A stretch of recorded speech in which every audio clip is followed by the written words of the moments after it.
ಹಿಂದೂ ಸಮಾಜದ ಪುಣ್ಯಕ್ಷೇತ್ರ ಶ್ರೀ ಕ್ಷೇತ್ರ ಧರ್ಮಸ್ಥಳಕ್ಕೆ ಅಪಪ್ರಚಾರ ಮಾಡಿದವರ ವಿರುದ್ಧ ತೀರ್ಥಹಳ್ಳಿಯಲ್ಲಿ ಜನಾಗ್ರಹ ಸಭೆಯನ್ನ ನಡೆಸಲಾಗಿದೆ. ತೀರ್ಥಹಳ್ಳಿಯಲ್ಲಿ ಧರ್ಮಸ್ಥಳಕ್ಕೆ ಕಳಂಕ ತರುವವರ ವಿರುದ್ಧ ಆಕ್ರೋಶ ವ್ಯಕ್ತಪಡಿಸಲಾಗ್ತಾ ಇದೆ. ತೀರ್ಥಹಳ್ಳಿಯಲ್ಲಿ ಜನಾಗ್ರಹ ಸಭೆ ಮೂಲಕ ಆಕ್ರೋಶವನ್ನ ಭಕ್ತರು ಹೊರಹಾಕ್ತಾ ಇದ್ದಾರೆ. ಧರ್ಮಸ್ಥಳಕ್ಕೆ ಕಳಂಕ ತರಲು ಯತ್ನಿಸಲಾಗ್ತಾ ಇದೆ ಎಂದು ಆಕ್ರೋಶವನ್ನು ಹೊರಹಾಕಲಾಗ್ತಾ ಇದೆ. ಇನ್ನು ತೀರ್ಥಹಳ್ಳಿ ತಾಲೂಕು ಕಚೇರಿ ಮುಂಭಾಗ ಜನಾಗ್ರಹ ಸಭೆ ನಡೀತಾ ಇದ್ದು, ಹಿಂದೂ ಸಮಾಜದ ಪುಣ್ಯಕ್ಷೇತ್ರ ಶ್ರೀ ಕ್ಷೇತ್ರ ಧರ್ಮಸ್ಥಳಕ್ಕೆ ಅಪಪ್ರಚಾರ ಮಾಡಿದವರ ವಿರುದ್ಧ ಕ್ರಮ ಕೈಗೊಳ್ಳಬೇಕೆಂದು ಆಗ್ರಹಿಸಲಾಗ್ತಾ ಇದೆ. ಇನ್ನು ಧರ್ಮಾಧಿಕಾರಿ ಪರಮ ಪೂಜ್ಯ ಡಾಕ್ಟರ್ ಡಿ ವೀರೇಂದ್ರ ಹೆಗಡೆ ಅವರ ಬಗ್ಗೆ ವ್ಯವಸ್ಥಿತ ಅಪಪ್ರಚಾರ ಮಾಡಲಾಗ್ತಾ ಇದೆ ಎಂದು ಆರೋಪಿಸಲಾಗ್ತಾ ಇದೆ. ಅಪಪ್ರಚಾರ ನಡೆಸುತ್ತಿರುವವರ ವಿರುದ್ಧ ಪ್ರತಿಭಟನೆಯನ್ನು ಹಮ್ಮಿಕೊಳ್ಳಲಾಗಿತ್ತು. ಧರ್ಮಸ್ಥಳ ಭಕ್ತಾದಿಗಳ ವೇದಿಕೆ ವತಿಯಿಂದ ಪ್ರತಿಭಟನಾ ಸಭೆ ನಡೆಸಲಾಗಿದ್ದು, ಜನಾಗ್ರಹ ಸಭೆಯಲ್ಲಿ ನೂರಾರು ಜನರು ಭಾಗಿಯಾಗಿದ್ದರು. ಜಿಟಿ ಮಳೆ ನಡುವೆಯೂ ಪ್ರತಿಭಟನೆಯಲ್ಲಿ ತೀರ್ಥಹಳ್ಳಿ ಜನರು ಭಾಗಿಯಾಗಿದ್ದರು. ತೀರ್ಥಹಳ್ಳಿಯಲ್ಲಿ ಬರೀ ಒಂದು ಕರೆ ಕೊಟ್ಟಿದ್ದಷ್ಟೇ, ಒಂದು ಭಕ್ತಾದಿಗಳ ಸಂಘಟನೆ ಮಾಡಿಕೊಂಡು ಇವತ್ತು ನಿಮ್ಮ ಕಣ್ಮುಂದೆನೇ ಕಂಡಿದೆ. ಭಕ್ತಾದಿಗಳು ಆಕ್ರೋಶರಾಗಿದ್ದಾರೆ. ಕಾರಣ ನಿಮ್ಮೆಲ್ರಿಗೂ ಗೊತ್ತಿದೆ. ಪ್ರಾರಂಭದಲ್ಲಿ ಎಲ್ಲರೂ ಕೂಡ ತನಿಖೆ ನಡೀಲಿ, ಒಂದು ಪಾರದರ್ಶಕವಾದ ರಿಸಲ್ಟ್ ಹೊರಗೆ ಬರಲಿ ಅನ್ನುವ ಭಾವನೆ ಇದ್ದಿದ್ದರಿಂದ ಒಂದು ಸರಿ ಯಾವುದೇ ಒಂದು ಕಪ್ಪು ಚುಕ್ಕೆ ಬಿದ್ದಾಗ ಅದರಿಂದ ಹೊರಗೆ ಬರಲಿಕ್ಕೆ ಇದು ಆಗಬೇಕು ಅನ್ನೋದು ಅಂದ್ಕೊಂಡ್ರು. ಆದರೆ ಇತ್ತೀಚಿನ ದಿನಗಳ ಬೆಳವಣಿಗೆ ನೋಡಿದಾಗ ಯಾರು ಮುಸುಕುದಾರಿಗಳು ಮತ್ತು ಅವರ ಹಿಂದಿದ್ದಂಥವರು ಏನೇನು ಒಂದು ಇದು ಮಾಡಿದ್ದಾರೆ, ಏನೋ ಷಡ್ಯಂತ್ರ ಮಾಡಿದ್ದಾರೆ, ಆ ಷಡ್ಯಂತ್ರದ ಬಗ್ಗೆ ತನಿಖೆ ಆಗ್ತಾ ಇಲ್ಲ ಅನ್ನೋ ಬಗ್ಗೆ ಒಂದು ಆಕ್ರೋಶ ನಿನ್ನೆಯಿಂದ ವ್ಯಕ್ತ ಆಗ್ತಾ ಇದೆ. ನಿನ್ನೆ ಸರ್ಕಾರ ವಿಧಾನಸಭೆಯಲ್ಲಿ ಉತ್ತರ ಕೊಟ್ಟಾಗ ಕೂಡ ಒಂದು ನಮ್ಮೆಲ್ಲರಿಗೂ ಒಂದು ಭಾವನೆ ಇತ್ತು, ಅವ್ರ ಬಗ್ಗೆ ತಕ್ಷಣ ಕ್ರಮ ಕೈಗೊಳ್ತಾರೆ, ಅವರೆಲ್ಲರನ್ನು ಅರೆಸ್ಟ್ ಮಾಡ್ತಾರೆ ಅಂತ. ಆದರೆ ಏನು ಮಾಡ್ತಾ ಇದ್ದಾರೆ, ಇನ್ನೂ ಕೂಡ ಮುಂದೆ ತನಿಖೆ ಬೇಕೋ ಬೇಡವೋ ಅನ್ನೋ ಬಗ್ಗೆ ನೋಡ್ತಾ ಇದ್ದೀವಿ ಅನ್ನುವ ಒಂದು ಮೇಲ್ನೋಟಕ್ಕೆ ಒಂದು ಉತ್ತರವನ್ನು ಕೊಟ್ಟು ಅವರು ಕಳಿಸ್ಕೊಳ್ಳೋ ಕೆಲಸವನ್ನು ಮಾಡ್ತಿದ್ದಾರೆ ಅಂತ ನಮ್ಮೆಲ್ಲರಿಗೂ ಅನ್ನಿಸ್ತದೆ. ಪ್ರತಿಭಟನೆ ಯಶಸ್ವಿಯಾಗಿದೆ. ಇದು ರಾಜ್ಯಾದ್ಯಂತ ನಡೀತಾ ಇದೆ. ಇದನ್ನು ಸರ್ಕಾರ ಗಮನಿಸಬೇಕು. ಯಾಕೆಂದರೆ ಜನ ಆಕ್ರೋಶರಾಗಿ ಬೀದಿಗೆ ಬಂದಿದ್ದಾರೆ. ಹಿಂದೂಗಳು ಇಷ್ಟೆಲ್ಲ ಒಂದು ಮಟ್ಟಕ್ಕೆ ಬೀದಿಗೆ ಇಳಿತಾರೆ ಅಂತ ಹೇಳಿದ್ರೆ ಅವರ ಕಟ್ಟೆ ಒಡೆದಿದೆ. ಇದನ್ನು ತಡ್ಕೊಳ್ಳಿಕ್ಕೆ ಸಾಧ್ಯ ಇಲ್ಲ. ಧರ್ಮಾಧಿಕಾರಿಗಳು ಮತ್ತು ಧರ್ಮಸ್ಥಳ ಇಡೀ ರಾಜ್ಯಕ್ಕೆ ಅವರು ಕೊಟ್ಟಂಥ ಕೊಡುಗೆ ಇವತ್ತು ಅನೇಕ ಯಾವ ಸರ್ಕಾರ ಕೂಡ ಮಾಡದೇ ಇರುವಂಥ ಒಂದು ಕೆಲಸವನ್ನು ಮಾಡ್ತಾ ಇರೋತ್ತಿಗೆ ಮತ್ತು ಧರ್ಮದ ಜಾಗರಣೆ ಕೂಡ ಅವರು ಮಾಡ್ತಾ ಇರುವ ಸಮಯದಲ್ಲಿ ನಮ್ಮ ಹಿಂದೂಗಳನ್ನು ಕೆಣಕಬೇಡಿ ಅನ್ನುವ ಒಂದು ಉತ್ತರವನ್ನು ಇವತ್ತು ಇಡೀ ರಾಜ್ಯ ಕೊಡ್ತಾ ಇದೆ. ಅದು ತೀರ್ಥಹಳ್ಳಿಯಲ್ಲಿ ನೀವು ನೋಡಿದ್ದೀರಿ. ಹಾಗಾಗಿ ಭಾಗವಹಿಸಿರುವ ಇವತ್ತು ಬಂದಂಥ ಎಲ್ರಿಗೂ ಕೂಡ ನಾನು ಹೃತ್ಪೂರ್ವಕವಾಗಿ ಧನ್ಯವಾದಗಳನ್ನು ಕೂಡ ಸಲ್ಲಿಸ್ತೀನಿ. ನವೀನ್ ಹೆದ್ದೂರು, ತೀರ್ಥಹಳ್ಳಿ ಮಂಡಲ ಅಧ್ಯಕ್ಷ.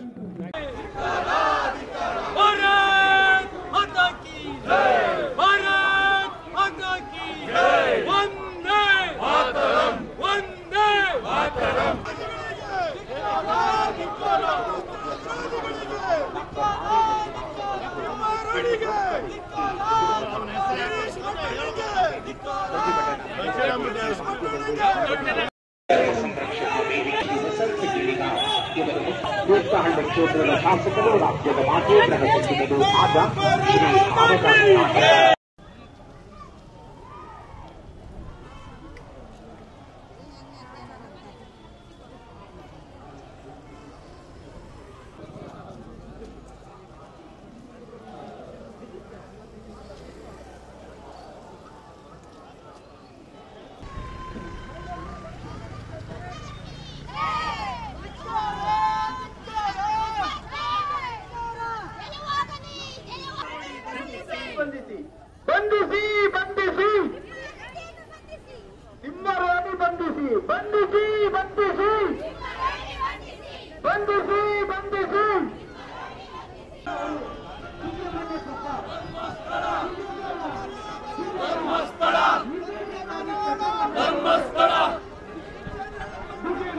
ಶ್ರೀ ನಾವು ಧರ್ಮಸ್ಥಳದ ವಿರೋಧಿಗಳ ಧರ್ಮಸ್ಥಳದ ವಿರುದ್ಧ ಅಪಪ್ರಚಾರ ಮಾಡುವ ಏನು ಜನರಿದ್ದಾರೆ ಅವರ ವಿರುದ್ಧವಾಗಿ ಪ್ರತಿಭಟನೆ ಮಾಡುವಂಥ ಪಾದಯಾತ್ರೆ ಮೂಲಕ ಮಾಡಿ ಇಲ್ಲಿ ಇವತ್ತು ಈ ಸೇರಿದ್ದೀವಿ ತಾಲೂಕು ಕಚೇರಿಯ ಮುಂದೆ.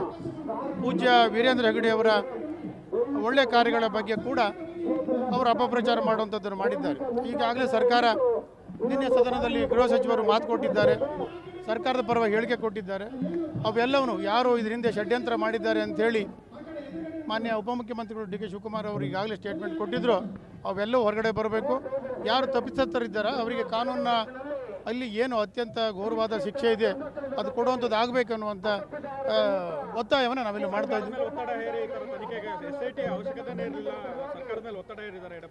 ಅಲ್ಲಲ್ಲ, ಈಗ SITR ಕೆಲಸ ಏನು ಅಂದರೆ ಯಾರು ಈ ಥರ ಒತ್ತಡ ಹಾಕಿ ಅಪಪ್ರಚಾರ ಮಾಡೋದಕ್ಕೆ ಭಾಗಿಯಾಗಿದ್ದಾರೆ ಅವ್ರ ಮೇಲೆ, ಅದು ಮುಸ್ಕದಾರಿ ಇರ್ಬೋದು, ಅವ್ರ ಹಿಂಗಡೆ ಇರುವಂಥ ಯಾರೇ ಇರ್ಬೋದು ಪ್ರಭಾವಿಗಳು, ಅವ್ರ ಮೇಲೆ ಸೂಕ್ತ ಕ್ರಮವನ್ನು ಜರುಗಿಸುವಂಥದ್ದು ಮಾಡಬೇಕು ಅನ್ನೋದು ಕೂಡ ಅವರ SITಯ ಕರ್ತವ್ಯ ಆಗ್ತದೆ. ಅಲ್ಲ, ಅದು ಏನೇನಿದೆಯೋ ಗೊತ್ತಿಲ್ಲ, ಅದೇನೇನಿದೆಯೋ ಎಲ್ಲ ಹೊರಗಡೆ ಬರಲಿ. ಅವೆಲ್ಲವನ್ನು ಮಾಡೋದ್ರ ಮೂಲಕ ಮಂಜುನಾಥ ಸ್ವಾಮಿಯ ಭಕ್ತಾದಿಗಳಿಗೆ ಒಂದು ವಿಶೇಷವಾದಂಥ ಸಂದೇಶವನ್ನು ಕೊಡಬೇಕಾಗಿದೆ. ಇಲ್ಲ, ಅದರಲ್ಲೂ ವಿಶೇಷವಾಗಿ ನಮ್ಮ ತೀರ್ಥಹಳ್ಳಿಯವರು ಧರ್ಮಸ್ಥಳದ ಬಗ್ಗೆ ವಿಶೇಷವಾದಂಥ ಪೂಜ್ಯ ಭಾವನೆಯನ್ನು ಇಟ್ಕೊಂಡಂಥವ್ರು, ಹಾಗೆ ವೀರೇಂದ್ರ ಹೆಗ್ಡೆ ಅವ್ರ ಬಗ್ಗೆ ಕೂಡ, ಅವ್ರ ಕುಟುಂಬದ ಬಗ್ಗೆ ಕೂಡ ಪೂಜ್ಯ ಭಾವನೆ ಇಟ್ಕೊಂಡಂಥವ್ರು. ಹೌದು, ಸ್ವಯಂ ಪ್ರೇರಿತ ಬಂದಾಗಿದೆ. ಜನರೆಲ್ಲ ಸ್ವಯಂ ಪ್ರೇರಿತರಾಗಿ ಯಾರು ಹಣಕಾಸು ಕೊಡುವಂಥದ್ದೆಲ್ಲ ಏನಿಲ್ಲ, ಅವರವರ ಖರ್ಚಿನಲ್ಲಿ ಅವರವರ ಭಾವನೆಗಳನ್ನು ತೋರ್ಪಡಿಸೋದಕ್ಕೆ ಇಲ್ಲೆಲ್ಲ ಸೇರಿದ್ದಾರೆ. ಅವರೆಲ್ಲರಿಗೂ ವಿಶೇಷವಾದಂಥ ಧನ್ಯವಾದಗಳು. ಮತ್ತು ವೀರೇಂದ್ರ ಹೆಗ್ಡೆ ಅವರಿಗೆ ನಾವು ಇಡೀ ತೀರ್ಥಹಳ್ಳಿ ತಾಲೂಕು ನಿಮ್ಮ ಹಿಂದಿದೆ, ಇಡೀ ಏನು ಹಿಂದೂ ಸಮಾಜ ಇದೆ ನಿಮ್ಮ ಹಿಂದೆ ಇದೆ ಅನ್ನೋದನ್ನು ಹೇಳೋದಕ್ಕೆ ಕೂಡ ಬಂದಿದ್ವಿ ನಾವು. ನಮ್ಮೆಲ್ಲ ಮೊದಲನೇ ತೀರ್ಥಹಳ್ಳಿಯವರ ಮೊದಲನೇ ದೇವರೇ ನಮಗೆ ಮಂಜುನಾಥ ಸ್ವಾಮಿ ಮತ್ತು ಅಣ್ಣ ಸ್ವಾಮಿ ಅಲ್ಲಿ ಅಮ್ಮನವರು. ಅದರಿಂದ ಅದರ ರಕ್ಷಣೆ ಮಾಡುವಂಥದ್ದು ಕೂಡ ನಮ್ಮೆಲ್ಲರ ಧರ್ಮ ಆಗ್ತದೆ ಅನ್ನೋಂಥದ್ದನ್ನು ಕೂಡ ನಾನು ಶಾಸಕರು ಹೇಳಿದ್ದು ಸರಿ ಇದೆ. ಇದು ಈಗ SITಯಿಂದ ಅವೆಲ್ಲವೂ ಹೊರಗಡೆ ಬರಲಿ, ಯಾರು ಇದರ ಷಡ್ಯಂತ್ರ ಮಾಡಿದ್ದಾರೆ ಉಪಮುಖ್ಯಮಂತ್ರಿಗಳು ಹೇಳಿದ ಹಾಗೆ ಅದೆಲ್ಲ ಹೊರಗಡೆ ಬರಲಿ. ಬಂದ ನಂತರ ಅದು ಯಾವ ಮಟ್ಟಕ್ಕೆ ತನಿಖೆ ಹೋಗುತ್ತೋ ಅದು ಆಗಬೇಕದು. ಭಾಳ ವರ್ಷಗಳಿಂದ ಇದು ನಡೀತಾ ಇದೆ. ಧರ್ಮಸ್ಥಳದ ವಿರುದ್ಧ, ವೀರೇಂದ್ರ ಹೆಗ್ಡೆ ವಿರುದ್ಧ ಈ ಥರದ ಅಪಪ್ರಚಾರಗಳು ನಡೀತಾ ಇದೆ. ಆಗಬಾರ್ದು. ಏನು ಧರ್ಮದ ನಂಬಿಕೆ ಇದ್ದಂಥವ್ರು ಯಾರು ಕೂಡ ಅದನ್ನು ಸಹಿಸೋದಕ್ಕೆ ಆಗೋದಿಲ್ಲ. ಆ ಕಾರಣಕ್ಕಾಗಿ ಸೃಷ್ಟಿ ಮಾಡಿದ್ದಾರೆ. ಅಲ್ಲಿ ಏನೇನು ಸೃಷ್ಟಿ ಮಾಡಿದಾರೆ ಗೊತ್ತಿಲ್ವಲ್ಲ ನಮಗೆ. ಈಗ ಅವನು ಒಂದು ಸೃಷ್ಟಿ ಮಾಡಿದರೆ ಅವನು ಮುಸುಕು ಹಾಕೋ ಅವಶ್ಯಕತೆ ಇರಲಿಲ್ಲ. ಅವನಿಗೆ ಧೈರ್ಯ ಇದ್ದಿದ್ರೆ, ಪ್ರಾಮಾಣಿಕ ಆಗಿದ್ದರೆ ಬಂದು ಅದನ್ನು ನೇರವಾಗಿ ಹೇಳ್ಬೋದಾಗಿತ್ತು. ಅವನು ಇಲ್ಲ, ಇದು ಮಾಡಿ ತಪ್ಪಿದೆ, ಈಗ ಆಗಿದೆ ಅಂತೇಳಿ ಮುಸ್ಕು ಹಾಕ್ಕೊಂಡು ಮುಸ್ಕಿನ ಮರೆಯಲ್ಲಿ ಹೇಳುವಂಥದ್ದಲ್ಲ. ಈಗ ಹೊರಗೆ ಬರುತ್ತೆ. ಈಗ ಯಾರು ಧರ್ಮದ ವಿರೋಧಿಗಳಿದ್ದಾರೆ, ಧರ್ಮಸ್ಥಳದ ವಿರೋಧಿಗಳಿದ್ದಾರೆ, ಪೂಜ್ಯ ವೀರೇಂದ್ರ ಹೆಗ್ಡೆ ಅವರಿಗೆ ಅಂದರೆ ಇಡೀ ಭಕ್ತಾದಿಗಳ ಮೇಲೆ ನಡೆದಂಥ ಇದೊಂದು ಅಪಪ್ರಚಾರ ಅದು ಕೊನೆ ಆಗಬೇಕು, ಸತ್ಯ ಹೊರಗೆ ಬರಲಿ ಅನ್ನೋಂಥದ್ದು ನಮ್ಮೆಲ್ಲರ ಒತ್ತಾಯ.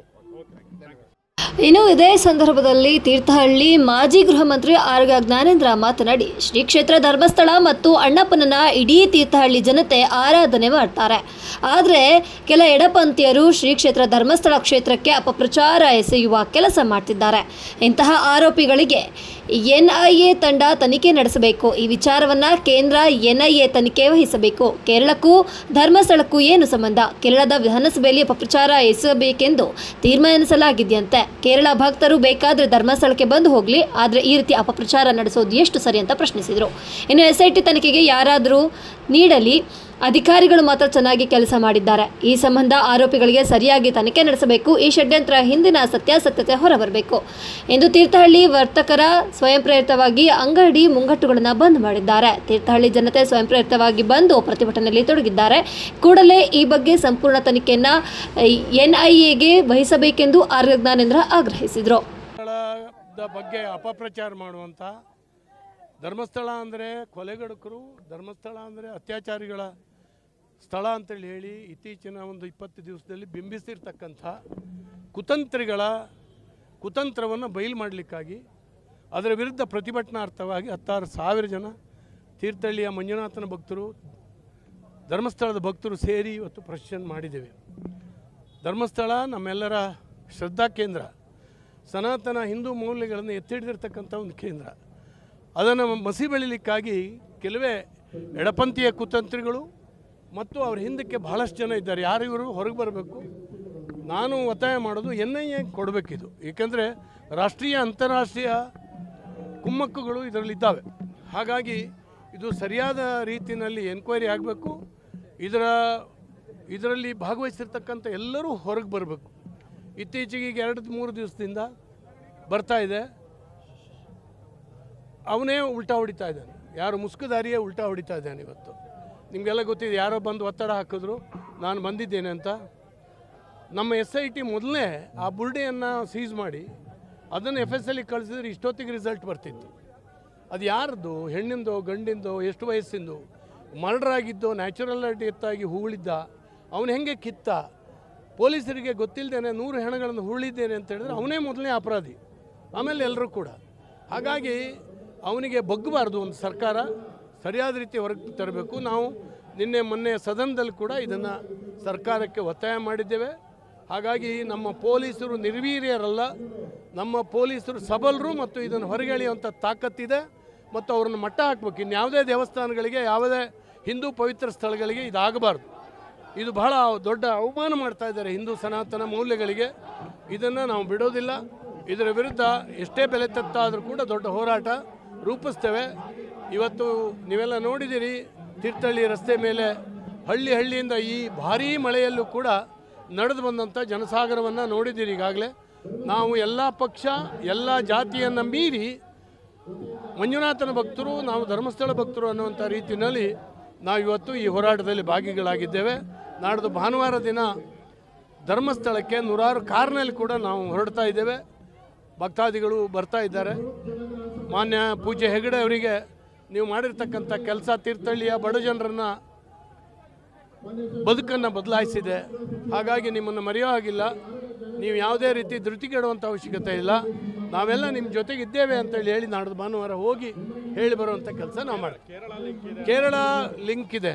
ಎಡಪಂಥೀಯರು ಯಾರಿದ್ದಾರೆ ಅವರೆಲ್ಲರ ಲಿಂಕ್ ಇದೆ. ಕೇರಳ ವಿಧಾನಸಭೆ ಒಳಗಡೆ ನಿರ್ಣಯ ಆಗ್ತದಂದ್ರೆ ಏನು ಅರ್ಥ ಇದ್ರದ್ದು? ಹಾಗಾಗಿ ಅವ್ರಿಗೇನು ಕಸುಬು ಇಲ್ಲಿ? ಧರ್ಮಸ್ಥಳಕ್ಕೆ ಅವ್ರಿಗೇನು ಸಂಬಂಧ? ಅವ್ರು ಯಾರು ಭಕ್ತರಿದ್ದರೆ ಬಂದು ಹೋಗಲಿ. ಆದರೆ ಒಂದು ಸರ್ಕಾರವಾಗಿ ಅದನ್ನು ಮಂಡನೆ ಮಾಡಬಾರ್ದಾಗಿತ್ತು ಅನ್ನುವಂಥ ಮಾತನ್ನು ಈ ಸಂದರ್ಭದಲ್ಲಿ ಹೇಳ್ತಾ ಇದ್ದೇನೆ. ಯಾವ ಕಾರಣಕ್ಕೂ ಇದನ್ನು ಬಿಡೋದಿಲ್ಲ. ಇದು ಜನಾಂದೋಲನವಾಗಿ ಪರಿವರ್ತನೆ ಆಗ್ತಾ ಇದೆ.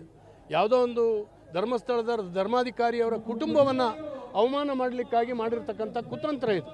ಹಾಗಾಗಿ ಜನ ಆ ಕುಟುಂಬದ ಹಿಂದೆ ಇದ್ದಾರೆ, ಜನ ಉಪಕೃತರಾಗಿದ್ದಾರೆ. ಇವತ್ತೊಂದು ದೇವಸ್ಥಾನವಾಗಿ ಮಾತ್ರ ನಡೀತಾ ಇಲ್ಲ, ಅದು ಸಮಾಜ ಪರಿವರ್ತನೆಯ ಬಹಳ ದೊಡ್ಡ ಶಕ್ತಿಯಾಗಿ ಧರ್ಮಸ್ಥಳ ಇವತ್ತು ಕೆಲಸ ಮಾಡ್ತಾ ಇದೆ. ಅದರ ಉಪಕಾರವನ್ನು ಬಡವರು, ದಲಿತರು, ವಿಶೇಷವಾಗಿ ಹೆಣ್ಣು ಮಕ್ಕಳು ಅದನ್ನು ಪಡೆದಿದ್ದಾರೆ. ಎಲ್ಲರಲ್ಲಿ ಒಂದು ಆತ್ಮವಿಶ್ವಾಸ ನಿರ್ಮಾಣ ಆಗಿದೆ. ಅದರಿಂದ NIA ಖಂಡಿತ ತನಿಖೆ ಆಗಬೇಕು. ಯಾಕಂದರೆ ಅಂತಾರಾಷ್ಟ್ರೀಯ ಮಟ್ಟದ ಕಾನ್ಸ್ಪರೆನ್ಸಿ ಇದೆ ಇದರಲ್ಲಿ. ಅದನ್ನು ಯಾರೂ ಬಿಟ್ಟಾಕ್ಲಿಕ್ಕಾಗೋದಿಲ್ಲ. ಮತ್ತು ಈ ವೇಷ ಮಾಡ್ತಾ ಇದ್ದಾರಲ್ಲ, ಅವ್ರ ಹಿಂದಕ್ಕೆ ದೊಡ್ಡ ಹಣದ ಗಂಟಿದೆ. 25 ಜನ ಅಡ್ವೊಕೇಟ್ಗಳಿದ್ದಾರೆ. ವಿಶೇಷವಾಗಿ ನಮ್ಮ ಮುಖ್ಯಮಂತ್ರಿಗಳಿಗೂ ಕೂಡ ಒತ್ತಡ ತಂದಿದ್ದು ಇದೇ ಶಕ್ತಿಗಳು. ಇಲ್ಲ ಮಾಡಲೇಬೇಕು, ಅಲ್ಲಿ ಏನೋ ನಡೆದಿದೆ ಅಂತೇಳಿ ಹೇಳಿ ಒಂಥರ ವಿಚಲಿತರನ್ನಾಗಿ ಮಾಡಿದ್ರು ಒಂದು ಕ್ಷಣದಲ್ಲಿ. ಖಂಡಿತವಾಗೂ NIA ತನಿಖೆಗೆ ಇದನ್ನು ವಹಿಸಬೇಕು. ಆಗ ಮಾತ್ರ ನಿಜ ಹೊರಗೆ ಬರುವಂಥ. ವೀರೇಂದ್ರ ಹೆಗಡೆ ಅವರು ಬಂದು ನಮಗೆ ಕೊಟ್ಟಿರ್ತಕ್ಕಂಥ ಆದರಾಭಿಮಾನ ಗೌರವಕ್ಕೆ ನಾವು ಎಷ್ಟು ಹೇಳಿದ್ರು ಸಣ್ಣವ್ರು. ನಾನು ಮಾತಾಡ್ತೆ, ನಾನೆಲ್ಲ ನನ್ನ ಕಥೆಗಳನ್ನು ಹೇಳ್ಕೊಂಡೆ. ಎಷ್ಟು ಜನ ಬಂದಿದ್ರಿ ಎಲ್ಲ ಕೇಳಿದ್ರು. ಆದ್ರೆ ಪೂಜ್ಯ ವೀರೇಂದ್ರ ಹೆಗಡೆ ಅವರು ಹೇಳಿದ್ರು, ನೀನು ಸಂಘದಲ್ಲಿ ಇದ್ದೀಯಾ ಅಂತ ಕೇಳಿದ್ರು. ಇಲ್ಲ ಅಂತ ಹೇಳಿದೆ.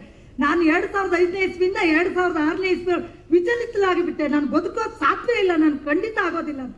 ಆದ್ರೆ 2007ನೇ ಇಸ್ವಿಯಲ್ಲಿ ಶ್ರೀ ಕ್ಷೇತ್ರ ಧರ್ಮಸ್ಥಳ ಗ್ರಾಮಾಭಿವೃದ್ಧಿ ಯೋಜನೆ ನಮ್ಮ ತೀರ್ಥಹಳ್ಳಿ ಬಂದಾಗ ನಮಗಾಗಿರ್ತಕ್ಕಂಥ ಅನುಕೂಲಗಳು ನಿಜವಾಗ್ಲೂ ಬಹಳ ಒಳ್ಳೆ ಅನುಕೂಲಗಳಾಗಿದೆ. ಪರಮ ಪೂಜ್ಯ ವೀರೇಂದ್ರ ಹೆಗಡೆ ದಂಪತಿಗಳು ಇತ್ತೀಚೆಗೆ ಮತ್ತೆ ನಮಗೆ ಜ್ಞಾನ ವಿಕಾಸ ಸಭೆಯನ್ನು ಮಾಡ್ತಾ ಇದ್ದಾರೆ. ನಮಗೆ ಎಷ್ಟು ಸಂತೋಷ ಆಗ್ತಾ ಇದೆ ಅಂದ್ರೆ, ಒಂದು ಮಹಿಳೆಯರು ಅರ್ಧ kg ತರಕಾರಿ ತರಲಿ ಕೂಡ ಹೋಗ್ಲಿಕ್ಕೆ ಬಹಳ ಹೆದರ್ಬೇಕಾಗಿತ್ತು. ಈಗ ಅದಿಲ್ಲ. ನಾವು ಯಾರೋ ಅವ್ರು ನೋಡ್ತಾರೆ ಇವ್ರು ನೋಡ್ತಾರೆ, ಭಾರಿ ಹೆದರ್ಬೇಕಾಗಿತ್ತು. ಆದ್ರೆ ಇಲ್ಲ, ನಮಗೆಲ್ಲೂ ಆದ್ರೂ ಗೌರವ, ಮಹಿಳೆಯರು ಪುರುಷರು ಎಲ್ಲ ಗೌರವ ಕೊಡ್ತಾ ಇದ್ದಾರೆ. ಅದಕ್ಕೆಲ್ಲ ಕಾರಣಕರ್ತರು ಪರಮ ಪೂಜ್ಯ ಶ್ರೀ ವೀರೇಂದ್ರ ಹೆಗಡೆ ದಂಪತಿಗಳು. ಅವರು ಅನೇಕ ಕಾರ್ಯಕ್ರಮಗಳನ್ನು ಮಾಡಿದ್ದಾರೆ. ವಿಧವೆಯರಿಗಿರ್ಬೋದು, ಮನೆಗಳಿರ್ಬೋದು, ಕೆರೆಗಳು ಹೂಳೆತ್ತೋದು ಇರ್ಬೋದು, ಅನೇಕ ಕಾರ್ಯಕ್ರಮಗಳನ್ನು ಮಾಡಿದ್ದಾರೆ. ಒಂದು 22-23 ವರ್ಷದ ಹಿಂದೆ ಶ್ರೀ ಕ್ಷೇತ್ರ ಧರ್ಮಸ್ಥಳದಲ್ಲಿ ಅನೇಕ ಜಿರಳೆಗಳಾಗಿದ್ವತ್ತೆ, ತುಂಬಾ ಜಿರಳೆಗಳು. ಆ ಜಿರಳೆಗಳನ್ನು ಏನಾದ್ರೂ ಮಾಡಿ ಹೊರಗಡೆ ತರಬೇಕು, ಸಾಯಿಸಬಾರ್ದು ಅಂತ ಪರಮ ಪೂಜ್ಯ ವೀರೇಂದ್ರ ಹೆಗಡೆ ಅವರು ಒಂದು ಕರೆ ಕೊಟ್ಟರು. ಅವರು ತುಮಕೂರಿನವರಿಬ್ರು ಅಣ್ಣ ತಮ್ಮ ಇಬ್ರು ಹೋಗಿ ಆ ಜಿರಳೆಯನ್ನು ಸಾಯಿಸ್ತೇನೆ, ಪ್ರತಿಯೊಂದು ಜಿರಳೆಗಳನ್ನು ಶ್ರೀ ಕ್ಷೇತ್ರ ಧರ್ಮಸ್ಥಳದಿಂದ ಹೊರಗಡೆ ಕಳಿಸಿ ಅವರಿಗೆ ಪರಮ ಪೂಜ್ಯ ವೀರೇಂದ್ರ ಹೆಗಡೆ ದಂಪತಿಗಳು ಉಂಗ್ರವನ್ನು ಕೊಟ್ಟು ಕಳಿಸಿದ್ರು. ತುಮಕೂರಿನಲ್ಲಿ ಇಬ್ರು ಅಣ್ಣ ತಮ್ಮಂದಿರಿಗೆ. ಅಂತ ವೀರೇಂದ್ರ ಹೆಗಡೆ ದಂಪತಿಗಳು 200, 300, 400 ಹೆಣಗಳನ್ನು ಹೊಡೆದು ಧರ್ಮಸ್ಥಳದಲ್ಲಿ ಹುಟ್ಟಿಯಕ್ಕೆ ಸಾಧ್ಯತೆ ಇದೆಯಾ ಭಕ್ತಾದಿಗಳೇ? ನೀವೆಲ್ಲ ಭಕ್ತಾದಿಗಳು ನಿಜವಾಗ್ಲೂ ಇದನ್ನು ನಂಬ್ತೀರಾ? ನಾನು ತುಮಕೂರಿನ ಇಬ್ಬರಿಗೆ ಫೋನ್ ಕರೆ ಮಾಡಿ ಮಾತಾಡಿದ್ದೇನೆ. ನಿಜವಾಗ್ಲೂ ಇದು ಸತ್ಯವಾದ ವಿಚಾರ. 22-23 ವರ್ಷದ ಹಿಂದೆ ಮೊನ್ನೆ 14ನೇ ತಾರೀಕು ನಮ್ಮ ಆರ್ಗದ ಜ್ಞಾನೇಂದ್ರಣ್ಣ ಅವರು ತುಂಬಾ ಗೋಳಾಗ್ತಿದ್ದಾರೆ. ಎಲ್ಲಿ ವಿಧಾನಸೌಧದೊಳಗೆ ಈ ವಿಚಾರ ಮಾತಾಡ್ಲಿಕ್ಕೆ ಆದ್ರೂ ಬಿಡ್ತಾ ಇಲ್ಲ. ಗೃಹ ಸಚಿವರು ಪರಮೇಶ್ವರ್ ಅವರು ಹೇಳ್ತಾ ಇದ್ದಾರೆ, ನಿಮ್ಮ ದಿಗ್ಧಂತ ಇದೆ ಜ್ಞಾನೇಂದ್ರ ಗೌಡ್ರವ್ರೆ. ಆದ್ರೆ ಅವರು ಅವಿವೇಕದಲ್ಲಿ ಮಾತಾಡ್ತಿದ್ದಾರೆ. ತುಂಬು ಹೃದಯದ ಅಭಿನಂದನೆಗಳು. ನಮ್ಮ ತೀರ್ಥಹಳ್ಳಿ ತಾಲೂಕಿನ ಪರವಾಗಿ ನಮ್ಮ ಜ್ಞಾನೇಂದ್ರ ಅಭಿನಂದನೆಗಳು ನಾನು ಈ ಮೂಲಕ ಹೇಳ್ತಾ ಇದ್ದೀನಿ. ನಾನು ಕೂತ್ಕೊಂಡೆ, ಆದ್ರೂ ಅವ್ರಿಗೆ ಲೇಟ್ ಆಗಿ ಸಿಕ್ತು ಮಾತಾಡ್ಲಿಕ್ಕೆ ಅವಕಾಶ. ಆದ್ರೂ ಬಹಳ ಚಂದ ಮಾತಾಡಿದ್ರು. ನಮ್ಮ ವಯಸ್ಸಾದ ತಾಯಿ ಅವ್ರು ಕೇಳ್ತಾ ಇರ್ತಾರೆ, ಏನಾಯ್ತು ಧರ್ಮಸ್ಥಳದ ವಿಚಾರ ಏನಾಯ್ತು? ಸ್ವಲ್ಪ ದಪ್ಪ ಬಿಳೆ ಬಟ್ಟೆ ಹಾಕೊಂಡು ಬಂದು ಜ್ಞಾನೇಂದ್ರಣ್ಣ ಬರ್ತಿದ್ದಾರೆ, ಮಾತಾಡ್ತಿದ್ದಾರೆ ಅಂತ. ಆದ್ರೆ ನಾವೆಲ್ಲ ಈ ಒಗ್ಗೂಡಿ ಇಂತಹ ಒಂದು ಸಂದರ್ಭದಲ್ಲೂ ಬಹಳ ಖುಷಿ ಪಡ್ಬೇಕಾಗಿದ್ದು. ಆದ್ರೂ ಒಬ್ರು ಸುಜಾತ ಅನ್ನೋ ಮಹಿಳೆ ಬರ್ತಾ ಇದ್ದಾರೆ, ಅವ್ರಿಗೆ ಮಕ್ಕಳೇ ಇಲ್ಲ ಅನ್ನೋದು ಈಗ ಇತ್ತೀಚೆಗೆ ಗೊತ್ತಾಗ್ತಾ ಇದೆ. ಅದೆಲ್ಲ ಗೊತ್ತಾಗಿರ್ತಕ್ಕಂಥ ವಿಚಾರಗಳು. ಆದ್ರೆ ನಾವು ಪರಮ ಪೂಜ್ಯ ವೀರೇಂದ್ರ ಹೆಗಡೆ ಅವ್ರ ಬಗ್ಗೆ ಅಥವಾ ಅವರ ಧರ್ಮಪತ್ನಿ ಅವರ ಬಗ್ಗೆ ಮಾತಾಡ್ತಾ ಹೋದ್ರೆ ನಾವು ಅತಿ ಚಿಕ್ಕವರಾಗ್ತೀವಿ. ಅನೇಕ ಕಾರ್ಯಕ್ರಮಗಳನ್ನು ಮಾಡಿದ್ದಾರೆ. ನಾನು ಈ ಮೂಲಕ ಗಿರೀಶ್ ಮೆಟ್ಟಣ್ಣನ್ ಅವರನ್ನು ಪತ್ರಕರ್ತನಿಗೆ ಒಂದೇ ಒಂದು ವಿಷಯ ಹೇಳಕ್ಕೆ ಇಷ್ಟಪಡ್ತಾ ಇದ್ದೇನೆ. ಈ ವಿಷಯ ಅವ್ರಿಗೆ ತಲುಪಲೇಬೇಕು. ನಮ್ಮ ಶ್ರೀ ಕ್ಷೇತ್ರ ಧರ್ಮಸ್ಥಳದಲ್ಲಿ ನಮ್ಮಂತ ಭಕ್ತಾದಿಗಳು, ನಮ್ಮ ಶಂಕರಘಟ್ಟ ಕೀರ್ತಿ ಅಂತ ಪತ್ರಕರ್ತರು ಅನೇಕ ಜನರಿದ್ದಾರೆ. ನಂದೊಂದು ಸಮಸ್ಯೆ ಇದೆ. ನನ್ಗೆ 2005 ಇಸ್ವಿಲಿ ಆಗಿರ್ತಕ್ಕಂಥ ಸಮಸ್ಯೆ. ನನ್ನ ಹಳುವಾನಿಗೆ ಕೊಟ್ಟು ಮದುವೆ ಮಾಡಿದ್ರು. ನನ್ನ ಗಂಡ ಸುಸೈಡ್ ಮಾಡ್ಕೊಂಡಾಗ 85,000 ರೂಪಾಯಿ ದುಡ್ಡು ಕೊಟ್ಟು ಕಳ್ಸಿದ್ರು ನನ್ನ ಗಂಡನ ಮನೆ. ಜ್ಞಾನೇಂದ್ರಣ್ಣ ಆ ಟೈಮ್ ಇರ್ಲಿಲ್ಲ. ನನ್ನ ಜೊತೆ ಈ ಸೋಮಣ್ಣ ಇದ್ರು. ಸೋಮಣ್ಣ ಏನ್ ಮಾಡ್ಬೇಕಂತ ಗೊತ್ತಾಗಿಲ್ಲ. ಈಗಲೂ ಕಣ್ಣೀರು ಹಾಕ್ತಾರೆ. ಆ ಒಂದು ಪತ್ರದಲ್ಲಿ ಏನ್ ಬರ್ಕೊಂಡ್ರು ಅಂತ ನನ್ಗೆ ಇದುವರೆಗೂ ಕಂಡಿಡ್ಕೊಳ್ಳೋಕೆ ಆಗೇ ಇಲ್ಲ. ನಾನು ಇವತ್ತು ನಿಂತಿದ್ದೀನಿ, ನಿಮ್ಮೆಲ್ಲರ ಜೊತೆ ಮಾತಾಡ್ತಾ ಇದ್ದೀನಿ ಅಂದ್ರೆ ನನಗೆ ಅದು ಕಾರಣ ಶ್ರೀ ಕ್ಷೇತ್ರ ಧರ್ಮಸ್ಥಳ ಗ್ರಾಮಾಭಿವೃದ್ಧಿ ಯೋಜನೆ ಮತ್ತು ಧರ್ಮ ದಂಪತಿಗಳು ಶ್ರೀ ಪರಮ ಪೂಜ್ಯ ವೀರೇಂದ್ರ ಹೆಗಡೆ ಅವರು ಅಂತ ನಾನು ಹೆಮ್ಮೆಯಿಂದ ಹೇಳ್ಕೊಳ್ತಾ ಇದ್ದೀನಿ. ನಿಜವಾಗ್ಲು ಅದಕ್ಕೆ ಗಿರೀಶ್ ಮೆಟ್ಟಣ್ಣನವರು ಆ ಧರ್ಮಸ್ಥಳದಲ್ಲಿ ನ್ಯಾಯ ಕೇಳೋ ಬದಲು ಅಲ್ಲಿ ಖಂಡಿತವಾಗೂ ನ್ಯಾಯ ಸಿಗುತ್ತೆ. ಅನೇಕ ಜನ ಭಕ್ತರಿದ್ದಾರೆ, ನಮ್ಮ ಶಾಸಕರಿದ್ದಾರೆ, ಅನೇಕ ಜನ ಶಾಸಕರಿದ್ದಾರೆ. ಆ ಗಿರೀಶ್ ಮೆಟ್ಟಣ್ಣನವರು ನನ್ನ ಜೊತೆ ನಿಂತು ನನ್ನ ಗಂಡನ ಅಣ್ಣನ ಕೈಲಿ ನೀನು ಎಷ್ಟು ದುಡ್ಡು ಕೊಟ್ಟಿದ್ಯಾ ಹೆಣ್ಣು ಮಗಳಿಗೆ ಅಂತ ಕೇಳೋದ್ರ ಮೂಲಕ ಆ ಗಿರೀಶ್ ಮೆಟ್ಟಣ್ಣನವರು ನನಗೊಂದು ಸಹಾಯ ಮಾಡ್ಬೇಕಂತ ನಾನು ನಿಮ್ಮೆಲ್ಲರ ಸಮ್ಮುಖದಲ್ಲಿ ಬರಬಾರ್ಬೇಕು ನಮ್ಮ ಜ್ಞಾನೇಂದ್ರಣ್ಣ ಅಂತ ನಾನು ಖಂಡಿತವಾಗಿ ಈ ಕಳಕಳಿ ಮನವಿ ಮೂಲಕ ಕೇಳ್ಕೊಳ್ತಾ ಇದ್ದೀನಿ. ನಮ್ಮ ಪರಮ ಪೂಜ್ಯ ವೀರೇಂದ್ರ ಹೆಗಡೆ ನಡೆದಾಡುವ ದೇವರು, ಮಾಡುವ ಸಾಧನೆಗಳನ್ನೆಲ್ಲ ಮಾಡಿದ್ದಾರೆ. ಬೇಕಾಗಿರೋ ಪ್ರಶಸ್ತಿಗಳನ್ನೆಲ್ಲ ಗೆದ್ದಿದ್ದಾರೆ. ಕೋಟ್ಯಾಂತರ ಜನ ಭಕ್ತರ ಮನದಲ್ಲಿ ಸದಾ ನೆನಪಿಗೆ ಬರ್ತಾ ಇದ್ದಾರೆ. ರಾಜಶ್ರೀ, ಕರ್ನಾಟಕ ರತ್ನ, ಶ್ರೀ ಕ್ಷೇತ್ರ ಧರ್ಮಸ್ಥಳ ಧರ್ಮಾಧಿಕಾರಿಗಳು, ಶ್ರೀ ಕ್ಷೇತ್ರದ ಗ್ರಾಮಾಭಿವೃದ್ಧಿ ಯೋಜನೆ ರೂವಾರಿಗಳು, ಧರ್ಮಸ್ಥಳ ಪರಮ ಪೂಜ್ಯ ವೀರೇಂದ್ರ ಹೆಗಡೆ ಅವರು 100 ಕಾಲ ಚೆನ್ನಾಗಿರ್ಲಿ, ಅವರು ಧರ್ಮಪತಿ ಅವ್ರು ಚೆನ್ನಾಗಿರ್ಲಿ ಅಂತ ಬಯಸ್ತಾ ಎಲ್ಲರಿಗೂ ನಾನು ನಮಸ್ಕರಿಸ್ತಾ ಅವರಿಗೆ ಸದಾ ಆಯುಷ್ಯ ಆರೋಗ್ಯ ಮಂಜುನಾಥ ಸ್ವಾಮಿ ಧರ್ಮ ದೇವತೆಗಳು ಕೊಡ್ಲಿ ಅಂತ ಈ ಮೂಲಕ ನಾನು ಕೇಳ್ಕೊಳ್ತಾ ಇದ್ದೀನಿ. ಎಲ್ಲರಿಗೂ ನಮಸ್ಕಾರ. ವಿಶೇಷವಾದ ಗೌರವ ಮತ್ತೆ ಪ್ರೀತಿ. ತುಂಬಾ ಮನಸ್ಸಿಗೆ ಬೇಜಾರಾದ್ರೆ ನಾನು ನನ್ನ ಸ್ನೇಹಿತರು ಸೀದಾ ತೀರ್ಥಹಳ್ಳಿ ಆಗುಂಬೆ ಘಾಟ್ ಹತ್ಕೊಂಡು ತೀರ್ಥಹಳ್ಳಿಗೆ ಬರೋದು. ನಾವು ಇಲ್ಲೆಲ್ಲ ತಿರುಗಾಡಿ ಹೋಗುದು. ಬಹಳ ಒಳ್ಳೆಯ ಜಾಗ, ಒಳ್ಳೆಯ ಮನಸ್ಸುಗಳಿರುವಂತ ಜಾಗ ತೀರ್ಥಹಳ್ಳಿ. ಅದಕ್ಕೆ ಇವತ್ತು ಒಂದು ದೊಡ್ಡ ಸಾಕ್ಷಿ ಸಿಕ್ಕಿದೆ. ನೀವೆಲ್ಲ ಇಷ್ಟು ದೊಡ್ಡ ಸಂಖ್ಯೆಯಲ್ಲಿ ನೆರೆದಿದ್ದೀರಿ. ಬಂಧುಗಳೇ, ಧರ್ಮಸ್ಥಳ ಕ್ಷೇತ್ರದ ಮೇಲೆ ಇವರು ಮಾಡ್ತಾ ಇರುವಂತ ದಾಳಿ ಇದು ಮೊದಲ ಬಾರಿಯ ದಾಳಿ ಅಲ್ಲ. ಹಿಂದೆ ನಕ್ಸಲ್ ಹಿಟ್ ಲಿಸ್ಟ್ ಅಲ್ಲಿ ಧರ್ಮಸ್ಥಳದಲ್ಲಿ ಬ್ಲಾಸ್ಟಿಂಗ್ ಮಾಡಬೇಕು ಎನ್ನುವಂತಹ ಕರಪತ್ರವನ್ನ ನಕ್ಸಲರು ಹೊರಡಿಸಿದ್ರು ಧರ್ಮಸ್ಥಳದ ವಿರುದ್ಧ. ಮೊನ್ನೆ ಕುಕ್ಕರ್ ಬಾಂಬ್ ಏನು ಬ್ಲಾಸ್ಟ್ ಮಾಡ್ಲಿಕ್ಕೆ ಅಂತೇಳಿ ಸಂಚು ಮಾಡಿದ್ನಲ್ಲ, ಅವನ ಟಾರ್ಗೆಟ್ ಕೂಡ ಧರ್ಮಸ್ಥಳ ಆಗಿತ್ತು. ಈ ನಗರದ ನಕ್ಸಲರಿದಾರಲ್ಲ, ಈ ಕಮ್ಯುನಿಸ್ಟರು, ಇವರು 1974ರಿಂದ ಈಚೆಗೆ ಧರ್ಮಸ್ಥಳವನ್ನ ಟಾರ್ಗೆಟ್ ಮಾಡ್ಕೊಂಡೇ ಬಂದಿದ್ರು. ಸುಮ್ನೆ ಅಲ್ಲಿ ಲ್ಯಾಂಡ್ ಮಾಫಿಯಾ ಆಗತ್ತೆ, ಇನ್ನೊಂದಾಗತ್ತೆ. ನಿಮ್ಗೆಲ್ಲ ಗೊತ್ತಿರ್ಲಿ, ಭೂ ಸುಧಾರಣೆ ಕಾಯ್ದೆ ಬರುವ ಸಂದರ್ಭದಲ್ಲಿ ಧರ್ಮಸ್ಥಳದ 74ರ ಹಿಂದೆ ಧರ್ಮಸ್ಥಳ ಎನ್ನುವ ಇಡೀ ಗ್ರಾಮದ ದನಿಗಳು ಯಾರು ಕೇಳಿದ್ರೆ ಅದು ಧರ್ಮಸ್ಥಳದ ಧರ್ಮಾಧಿಕಾರಿಗಳು. ಅದು ಯಾರ ಜಾಗ ಕೇಳಿದ್ರೆ ಧರ್ಮಸ್ಥಳದ ಮಂಜುನಾಥನ ಜಾಗ ಅಂತೇಳಿ 74ರಲ್ಲಿ ಒಂದು ದೊಡ್ಡ ಕ್ರಾಂತಿ ಆಯಿತು. ಭೂ ಸುಧಾರಣೆ ಕಾಯ್ದೆ ಬಂತು. ಎಲ್ಲ ಊರಿನಲ್ಲಿ ಆ ಜಮೀನ್ದಾರಿಗೆ ಡಿಕ್ಲರೇಷನ್ ಅಲ್ಲಿ ಉಳುವವರು ಕೊಟ್ಟರು. ಆದ್ರೆ ಧರ್ಮಸ್ಥಳದ ಯಾವ ಒಕ್ಕಲು ಮಕ್ಕಳು ಕೂಡ ಆ ದೇವಸ್ಥಾನದ ಜಾಗ ಅನ್ನೋ ಕಾರಣಕ್ಕೆ ಡಿಕ್ಲರೇಷನ್ ಕೊಡ್ಲಿಲ್ಲ. ಜಾಗ ನಮಗೆ ಕೊಡಬೇಕು ಅಂತ ಹೇಳಿ ಅವ್ರು ಕ್ಲೈಮ್ ಮಾಡಲಿಲ್ಲ. 400 ಒಕ್ಕಲು ಕುಟುಂಬಗಳಿತ್ತಲ್ಲಿ. ಆಗ ನೀವು ಇದನ್ನು ಗಮನವಿಟ್ಟು ಕೇಳಬೇಕಿದು. ಪೂಜ್ಯ ಕಾವಂದ್ರು ವೀರೇಂದ್ರ ಹೆಗಡೆಯವರು ಮನೆ ಮನೆಗೆ ಜನವನ್ನ ಕಳಿಸ್ತಾರೆ. ನೋಡಿ, ಇದೊಂದು ಭೂ ಸುಧಾರಣೆ ಕಾಯ್ದೆ, ಇದು ಸರ್ಕಾರ ತಂದಿರೋದು. ನೀವೆಲ್ಲ ಏನೇನು ಅನುಭವಿಸ್ಕೊಂಡು ಬರ್ತಾ ಇದ್ದೀರಿ, ಅದಕ್ಕೆ ನೀವು ಟ್ರಿಬ್ಯುನಲ್ ಕೊಡಿ, ಅದು ಸರ್ವೆ ಆಗತ್ತೆ. ನಾನು ನೋ ಅಬ್ಜೆಕ್ಷನ್ ಕೊಡ್ತೀನಿ ಅಂತ ಹೇಳಿದ್ರೆ ಅದು ಮಂಜುನಾಥನ ಹೆಸರಲ್ಲಿದ್ದಂತ ಜಾಗ. ಹಾಗೆ ಆ ಕಾಲಕ್ಕೆ 4872 ಎಕರೆ ಪಟ್ಟ ಜಾಗ ಇದ್ದಂತ ಧರ್ಮಸ್ಥಳದ ಧರ್ಮಾಧಿಕಾರಿಗಳು 3800 ಎಕರೆ ಜಾಗವನ್ನ ಬಡ ಜನರಿಗೆ ಅಂತೇಳಿ ಬಿಟ್ಟುಕೊಡ್ತಾರೆ. ಅವರೇ ಖುದ್ದಾಗಿ ಹೇಳಿ, ಅವರೇ ಕರ್ಸ್ಕೊಂಡು ಅರ್ಜಿ ಹಾಕ್ಸ್ಕೊಂಡು ಬಿಟ್ಟುಕೊಡ್ತಾರೆ. ಇದು ಈ ಚರಿತ್ರೆಯಲ್ಲೇ ಇಲ್ಲ ಎಲ್ಲೂ ಕೂಡ. ಅಂತ ಕಾವಂದರ ವಿಷಯವನ್ನ ಇಟ್ಕೊಂಡು ಇವರು ಅಲ್ಲಿ ಲ್ಯಾಂಡ್ ಮಾಫಿಯಾ ಆಗತ್ತೆ ಅಂತೇಳಿ ಕತೆಗಳನ್ನು ಹೊಡಿತಾ ಇದ್ದಾರೆ. ನಾನು ಹೆಚ್ಚು ಮಾತಾಡೋದಿಲ್ಲ. ಸುಜಾತಾ ಭಟ್ ಬಗ್ಗೆ ರಿಪ್ಪನ್ಪೇಟೆಯಲ್ಲಿ ಬರುವ ಕೇಳಿದೆ ಅಂತೇಳಿ ನಮ್ಮ ಶಾಸಕರು ಹೇಳಿದ್ರು, ಮಾಜಿ ಸಚಿವರು, ಬಹಳ ಸಜ್ಜನ ರಾಜಕಾರಣಿ ಅಂತ ಹೇಳಿ ಕೇಳಿದ್ದೀನಿ ಅವ್ರನ್ನ. ನಮ್ಮ ಹಾಲಾಡಿ ಶ್ರೀನಿವಾಸ್ ಶೆಟ್ಟರು ಯಾವಾಗ್ಲೂ ಇವ್ರ ಬಗ್ಗೆ ಹೇಳೋದು, ಅರಗಜ್ಞಾನ ಎಂದ್ರು ಹೀಗೆ ಅಂತೇಳಿ, ಒಳ್ಳೆ ಮನುಷ್ಯ ಅಂತ. ರಿಪ್ಪನ್ಪೇಟೆಯಲ್ಲಿ ಆ ಬಾಳಿಗರ ಅಮ್ಮನ ಅನಾರೋಗ್ಯದ ಪರಿಸ್ಥಿತಿಯಲ್ಲಿ ಆರೈಕೆಗೆ ಅಂತ ಹೇಳಿ ಬಂದಂತ ಆ ಹೆಂಗಸು ಬಾಳಿಗರನ್ನ ಒಳ ಹಾಕೊಂಡ್ಬಿಡ್ತಾಳೆ. ಹಂಗಾಗಿರೋದು ಬಿಟ್ರೆ ಆ ಬಾಳಿಗ ಆ ಹೆಂಗಸನ ಮದುವೆ ಆಗಿದ್ದಲ್ಲ. ಆಮೇಲೆ ಆ ಮನುಷ್ಯ ನಿಗೂಢವಾಗಿ ಸಾವಿಗೀಡಾಗ್ತಾರೆ. 2003 ಸುಧಾ ಪತ್ರಿಕೆಯಲ್ಲಿ ಒಬ್ರು, ಅವ್ರ ಹೆಸರು ಆರಿಫ್ ಏನೋ ಇದೆ, ನಿನ್ನ ಕಳ್ಸಿಕೊಟ್ರು ನಂಗೆ, ಒಂದು ವರದಿ ಪ್ರಕಟ ಆಗಿತ್ತು. ಆಮೇಲೆ ಕಮಲವಾಣಿ ಅನ್ನೋ ಪತ್ರಿಕೆಯಲ್ಲಿ ಒಂದು ವರದಿ ಪ್ರಕಟ ಆಗಿತ್ತು. ಈ ದಂಪತಿಗಳಿಗೆ ಶ್ವಾನವೇ ನಾಯಿಯ ಮಕ್ಕಳು, ಇವ್ರಿಗೆ ಮಕ್ಕಳಿಲ್ಲ ಅಂತ ಹೇಳಿ. ಇವಳು ಹೇಳ್ತಾಳೆ, 2003 ನನಗೆ MBBS ಓದ್ತಾ ಇರುವಂತ ಮಗಳಿದ್ಲು, ಅವಳು ಮಣಿಪಾಲದಲ್ಲಿ MBBS ಓದ್ತಾ ಇದ್ಲು ಅಂತ ಹೇಳಿ. 2003 ಈ ಹೆಂಗ್ಸ್ ಇಲ್ಲಿ ಇತ್ತು ರಿಪ್ಪನ್ಪೇಟೆಯಲ್ಲಿ. ಇದು ಎಂತ ಸುಳ್ಳು ಮಾರೋದು. ಆಮೇಲೆ ಕೇಳಿ, ಇಲ್ಲಿಂದ ಬೆಂಗಳೂರಿಗೆ ಹೋಗ್ತಾಳೆ, ಬಾಳಿಗ ಸತ್ತ ನಂತರ ಬಹುಶಃ ಅಲ್ಲಿ ರಂಗಪ್ರಸಾದ್ ಅಂತ ಹೇಳಿ ಒಬ್ರು, ಅವ್ರ ಕೇರ್ ಟೇಕರ್ ಆಗಿ ಹೋಗ್ತಾಳೆ ಇವಳು. ಅಲ್ಲಿ ಹೋಗಿ ರಂಗಪ್ರಸಾದನ್ನ ಒಳ ಹಾಕೊಂತಾಳೆ. ಲಿವ್ ಇನ್ ರಿಲೇಶನ್ಶಿಪ್ ಅಲ್ಲೂ ಕೂಡ, ಇಲ್ಲೂ ಹಂಗೇನೆ. ಅಲ್ಲಿ ರಂಗಪ್ರಸಾದರ ಮಗ ನಿಗೂಢವಾಗಿ ಸಾವಿಗೀಡಾಗ್ತಾನೆ. ಅವರ ಸೊಸೆ ಸಾವಿಗೀಡಾಗ್ತಾರೆ. ಆ ಸೊಸೆಯ ಹೆಸರು ವಾಸಂತಿ ಅಂತ ಹೇಳಿ. ಆ ಮಗಳು ಎಲ್ಲಿದಾರ ಗೊತ್ತಿಲ್ಲ. ರಂಗಪ್ರಸಾದ್ ಕೂಡ ಸಾವಿಗೀಡಾಗ್ತಾರೆ. ಆ ರಂಗಪ್ರಸಾದರ ಜಾಗ ಅಂದ್ರೆ ಮನೆಯನ್ನ 20 ಲಕ್ಷಕ್ಕೆ ಮಾರಾಟ ಮಾಡಿ ಇವಳು ಇನ್ಯಾರ ಜೊತೆ ಹೋಗಿದ್ಲು ನನಗೆ ಗೊತ್ತಿಲ್ಲ. ಈಗ ಆ ರಂಗಪ್ರಸಾದರ ಮಗಳು ವಾಸಂತಿ, ನಿನ್ನೆ ನೀವು ಎಲ್ಲ ನೋಡಿದ್ರಲ್ಲ ಪತ್ರಿಕೆಯಲ್ಲಿ, ಒಂದು ವಿಡಿಯೋದಲ್ಲಿ ತೋರಿಸಿದಾಳೆ ನನ್ನ ಮಗಳ ಫೋಟೋ ಅಂತೇಳಿ. ಆ ವಾಸಂತಿಯ ಫೋಟೋವನ್ನ ನನ್ನ ಮಗಳ ಫೋಟೋ ಅಂತೇಳಿ ಇವಳು ತೋರಿಸಿದಾಳೆ. ಇವತ್ತು ಸುವರ್ಣ ನ್ಯೂಸ್ ನಲ್ಲಿ ಅಜಿತ್ ಹನುಮಕ್ಕನವರು ಅದನ್ನೆಲ್ಲ ರಿವೀಲ್ ಮಾಡಿಬಿಟ್ಟಿದ್ದಾರೆ ಈಗಾಗಲೇ. ನೀವು ಇಲ್ಲಿರುವ